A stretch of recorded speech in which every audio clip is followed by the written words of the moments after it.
Okay, so next up, Chao, who is the Chief Strategy Officer at Binance, is going to speak about COVID-19 effect, the outlook on crypto markets. And thank you so much, Jin, for your patience. No problem. Thank you, George, for having me. Given that we're behind schedule a bit, I'll try to keep my remarks short and succinct. I don't have slides or formal presentations, so unfortunately, you'll have to be looking at a talking head.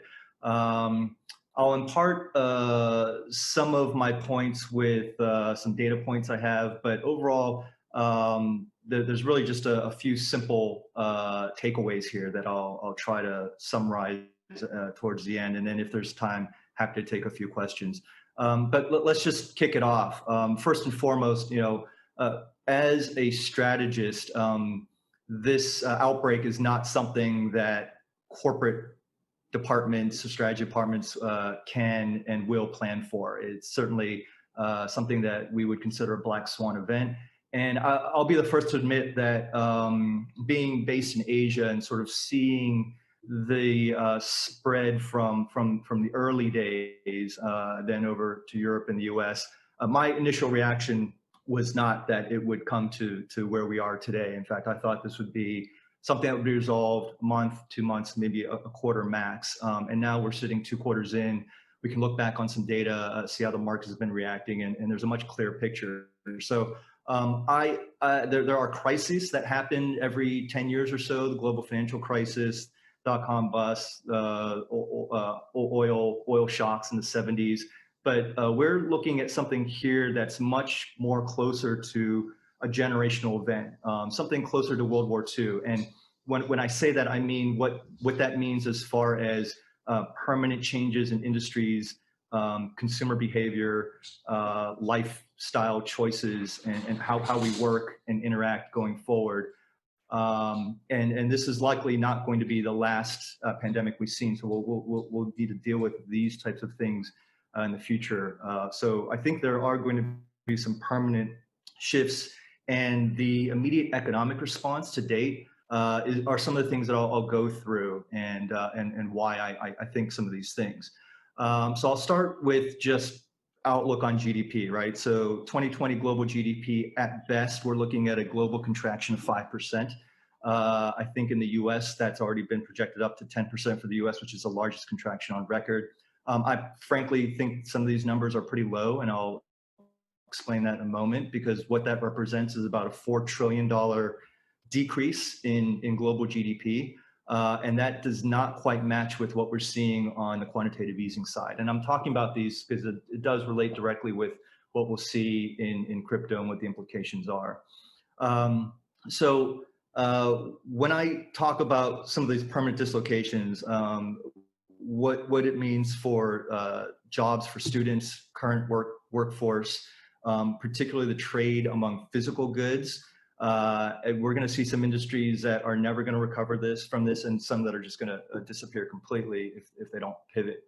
I think what we are learning out of this from an organizational standpoint is the resiliency of decentralized organizations. So the types of companies that have been very quick to adapt to a work-at-home environment, adopt some of the communication tools that we're using right now as we speak, and be able to conduct business virtually are obviously some industries that are going to thrive. And luckily, Binance and many of the projects in crypto are among those. So I think those bode well for the general organizational structure and sort of governance structure of crypto. The idea of DAOs, decentralized autonomous organizations, I think will find a little bit of mainstream traction through all this, and I think that bodes well for the industry, and that generally supports sort of the ethos of blockchain and crypto overall. So just from a context-setting standpoint, I'll start there, and then talk a little bit about, now that we're 2 quarters in, what have we seen? So we started off the year on a slight bull run, and I'll sort of caveat that term a bit, because I still think that we are in the 4th cycle of Bitcoin or the industry largely. So if you look at the major corrections that have happened, I think one in 2011, one in 2013-14, and the last in 2017-2018. I don't think we've suffered a severe correction since. We have seen things come up and down about 50%, but it hasn't been sort of that 80-90% plus correction we have seen in the past. So we're still in that fourth cycle. So we're still, but we started off the year in a slight bull run. I think started around 7,200, peaked around 10,500 mid-February. And we saw a big tank across all markets, traditional and crypto, in early March. And I think that was really a reflection of some of the uncertainty of the virus spreading globally in different paces and how different governments were responding to managing that. But we have since recovered very quickly by early May, back up to 10,000. And since in the last couple of months, remained relatively steady. And in recent weeks, you know, observers will note that we've been on, again, another bit of a run. I just saw today's high. I think we're close to 11.5, which is a high for 2020 at least. Similarly, we've seen a lot of setbacks actually in the altcoin market last year and going into this year. But we've seen a pretty major resurgence in a lot of the altcoins across the board, and particularly so in the last 4 to 6 weeks. So I think that bodes well for products and services like IEOs and ICOs. So I imagine that if the current market conditions continue, fundraising may be a lot more robust in the second half of 2020. And so what's happened that has sort of caused this? And I'm not going to sort of claim to be the expert on the cause and effect here, because if I were, I could probably be doing a lot of other things. But basically, you know, the virus is still accelerating in many parts of the world. And so that's forcing continued restrictions on movements. That's no surprise, but that's severely impacting physical trade. And the reason why I focus on that is because that's everything from manufacturing, retail, supply chains. And that's really where this global contraction is coming from. And what that's triggering ultimately is this quantitative easing that we have not seen really since the baby boom generation. So in the past 6 months, $6 trillion have been printed, 2.5 trillion alone by the US. And so just to make some comparisons, how does that compare to the 2008 financial crisis, which was largely considered one of the largest financial crises since the Great Depression? At that time, in the first year following the financial crisis, the US had only eased, done quantitative easing about 1.5 trillion. Now that's continued on for many years. So the year after that, by late 2010, it had reached 2 trillion. By mid 2013, we're at 3 trillion. And by late 2014, 4 trillion. So believe it or not, it actually took 5 years of quantitative easing to help help much of the world recover from the financial crisis. But that was in total $4 trillion over 5 years. We're now at 6 trillion globally in 6 months. So if you extract that out, these are some pretty frightening numbers, and I'll actually point to some of the bigger numbers towards the end. There's no indication of anything changing, at least for the rest of 2020. So I'm under the assumption that we'll be working and living under the same conditions for the next 6 months and probably well into 2021. Even if a vaccine is available, it's still got to get distributed. So that's going to take another year.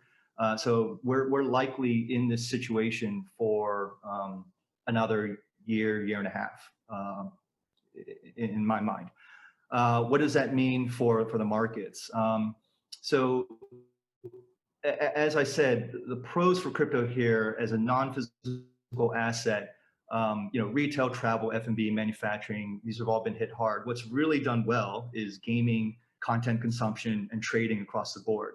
So Binance certainly has been a beneficiary, as have many of the projects that are listed or even in a position to be listed, which may or may not have been the case 2-3 quarters ago.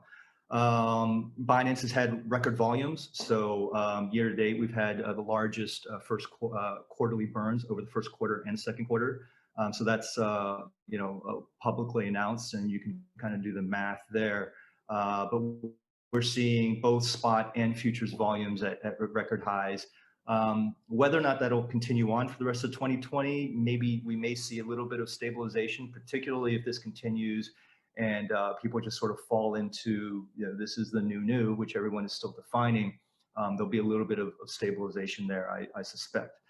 The cons for crypto are this is obviously has real impact on people's income and overall welfare. So disposable income is going to take a big hit.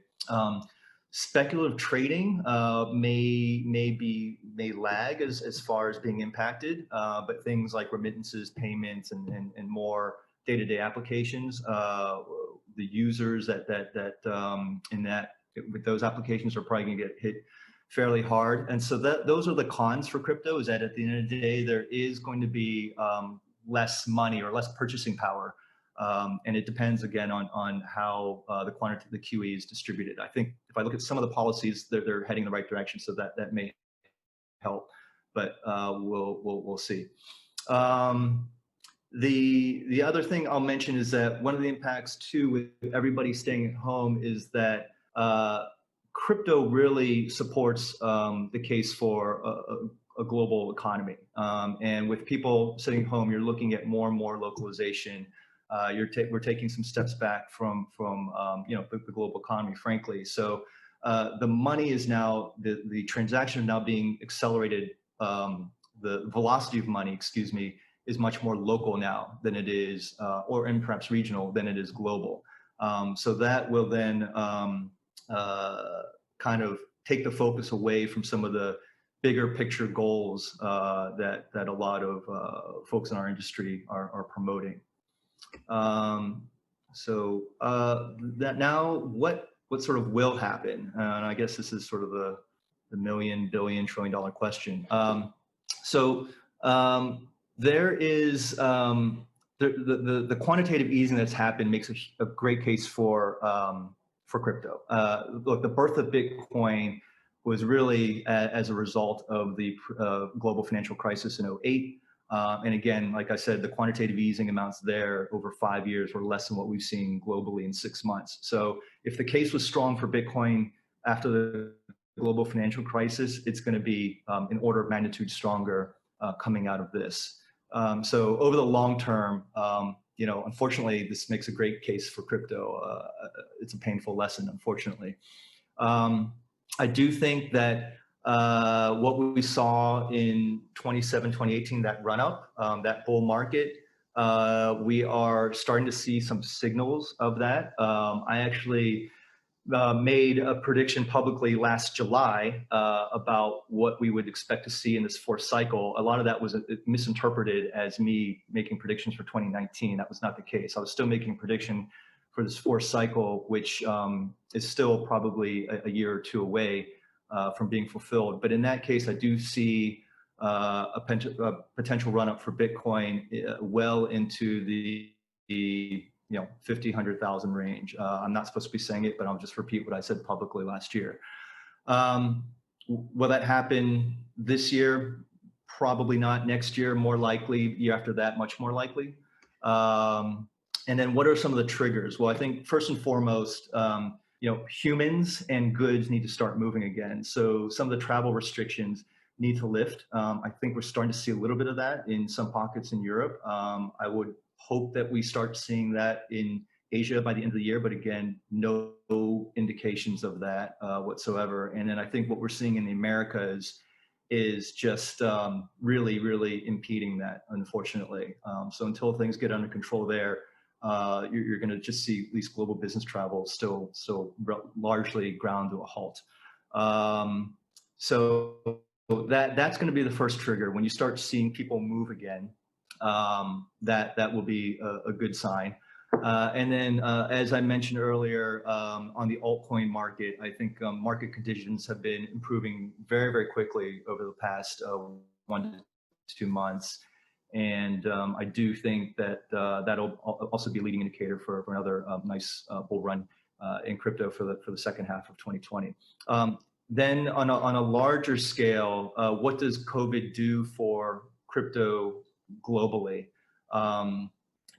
We're still at 0.2 to 0.3% global penetration, and that increased in order of magnitude during the 2017-2018 run. So I do think by the end of COVID, we'll see something similar. It will go up another order of magnitude, but it won't get us yet to a mass adoption tipping point of around 10%. I still think we're going to be an order of magnitude away. So if we can get to 1, 2, 3% global adoption as a result of a lot of the macroeconomic forces in play, that will be, I would expect something like that. And then finally, I wanted to talk a little bit about why I think it's important as we make this comparison of COVID to something as generational and impactful as World War II. It's because there's today about 180 fiat currencies traded by the 195 recognized countries, recognized by the UN at least. Fundamental World War II just redrew maps and economies overnight, and what we saw is between the 50s, 60s, 70s, 80s, and 90s, 100 new currencies. So of the 180 currencies today, 100 of them came post World War II, and in fact, like 30 of them, if I remember correctly, are just in the past 30 years. Not many since 2000. But from the 80s and 90s, there's still quite a number. So that it's an interesting stat to look at. And then the other thing that I will mention before I go to some questions is just what the overall quantitative easing means for us. So when I say, $4 trillion during the global financial crisis and $6 trillion this year, like, what does that really mean? And so I'm going to squint a little bit here, but the U.S. dollar money supply currently stands at $15 trillion. That was a 2018 number. So adding $6 trillion this year means that effectively the US dollar supply has gone up 1/3. Now that's global quantitative easing. So the US dollar bit, I think, was about half that. So you're still talking about a 15% increase in US dollar circulation. That's massive. And by the end of this, I imagine this is going to continue for quite some time. So I think at the end of this, we're probably looking at a 50% increase in the amount of US dollars out there. That's a huge injection to the supply. And then the other thing I'll talk about is the RMB, because I don't think many people realize this, but over the past 10 years, RMB supply has gone up from $20 trillion to $40 trillion. So if you imagine a similar proportion of quantitative easing, just add those two currencies together and you're at 60, 70 trillion dollars. So these are massive numbers. People are going to feel the pain to their purchasing power. There's a reason why in the US the last couple of generations have not been doing as well as the prior generations. It's largely because of this financial engineering, and crypto will continue to make a case for this. Yeah, those are really the summary points of what I think COVID is triggering right now. And I'm happy to take questions from the audience. Excellent. Thank you, Jin. So we have a question from Kane. When do you think crypto will start moving away from speculation and more into utility? Yep. Well, that's an easy one for me. That's when we get 10% adoption. We're not at 10%. We're 2 orders of magnitude away from that. I don't know what that means in years, but I will say it took smartphones 5 years to go from 1% to 10% penetration. So at 0.23%, can we get to 2-3% in the next 5 years? I would think so. And then how quickly do we go from there to 10%? Hopefully it's single digit years. So I think actually in the next 5 years, maybe we get to full 10%. And I think that's when you start, there'll always be speculation. So that'll always be a piece of, but it will no longer be the primary driver at that point. Okay, another question from the chat. How do you see the exchange landscape evolving in the next couple of years? For example, centralized exchanges versus DEXs versus P2P Hmm. liquidity. Yeah, that's a good question. I don't have a great answer for that. I do know that we would love for the world to move towards DEX. I don't think, again, we have the critical mass for that yet. But I think the centralized exchanges are still trading volumes 2 orders of magnitude higher, if not more, on some days. So I would have thought we'd see a little more consolidation among the centralized exchanges this year. I do think that COVID has impeded some of that. So I would expect that once we get through some of this, you'll see some of that down the road. I think there's always going to be a place for, similarly to the traditional markets, there'll always be some very large and significant regional players. But I do think in crypto, there'll be a lot more, a bigger role for a global player. And I think actually you may see that in the traditional markets where you see more securities markets consolidating as well. We've already seen that under some umbrellas. But to answer your question on the DEX, if you're asking for a time frame, I have no idea. But if you're asking if I think it will head in that direction eventually, yes, I do. Okay, cool. All right. Well, thank you so much, Jin Chao, Chief Strategy Officer at Binance. Did you want to get in any final words? No, I mean, thanks for having me. I usually like to have more of an interactive audience. So I'd love to know, who owns crypto, who doesn't own crypto. But given that we're in this forum, I'll just leave it at a thank you to everybody. Thank you so much, Jin. Can I Go ask for it. George? Yeah, Stefan here. Hey, Jin. Yeah, just when you were mentioning, what's your view on all the money being printed in China and the US and now in Europe as well? I think you mentioned, 60 trillion in terms of renminbi, in terms of US dollar, as well as euros going into the market. What's your view on that? And then the monopoly situation that currently each of those governments have with money, and then the whole modern money theory, right? So can they just pull that away when prices start going up and inflation comes in? Or because it's all digital, can they sort of play around with that a lot more and a lot faster? What's your view on that? Well, And I own so I crypto. think there's a few questions in there. I'll address it first. So first of all, when I said 60 trillion, that's the combined money supply of RMB and US at the moment. And I expect that will increase dramatically, 25% plus, due to what's happening with the pandemic. I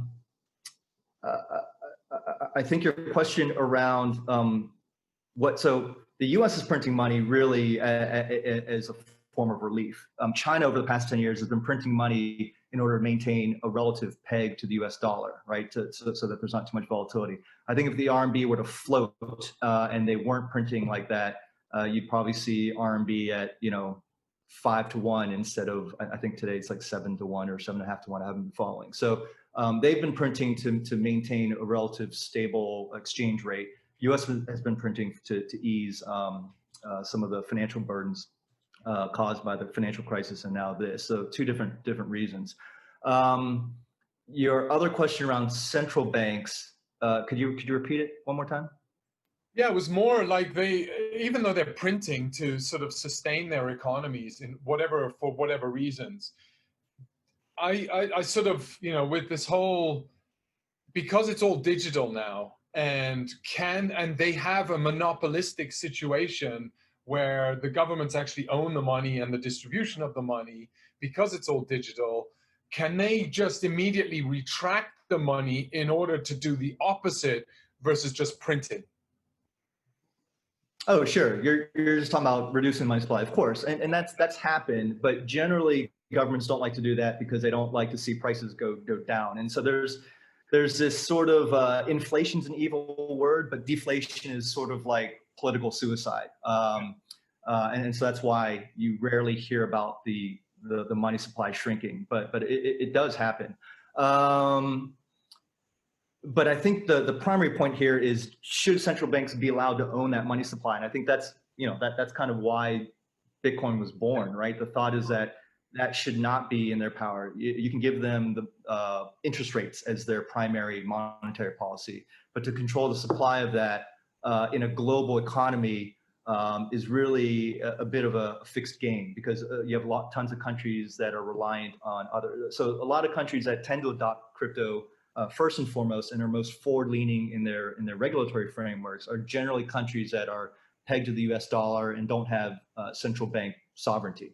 And so the next step is, okay, is it worth giving up central bank sovereignty to reduce friction, trade friction, and come up with a more unified currency? And there was a good case study of that 20 years ago. It's called the euro, right? That took the place of a dozen different currencies. And so that's sort of the trend that we'd like to see continue, but unfortunately, the con of this pandemic, as I mentioned, is that things are now localizing and money's being traded more locally. So there's less of a case at the moment for that, but we'll get back to that at some point.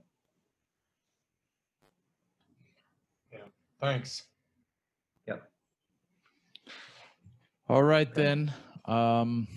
Thank you so much, Jin. I found your talk very, very interesting.